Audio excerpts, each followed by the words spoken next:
2002 Renault Clio 1.2 16 valve. A rather strange problem. I don't know if anyone's ever come across this before. Basically, it was running and driving okay, parked up one night, come out the following day, and I get this.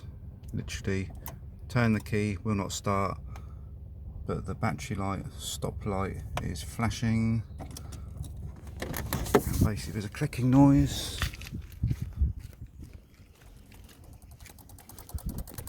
Which is coming from that brown relay there.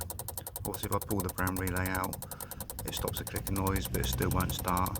I've done the spade connector on that, I've checked all the other things. Haven't got a clue. I just wondered if anyone had ideas. I've tried a new battery. Thank you.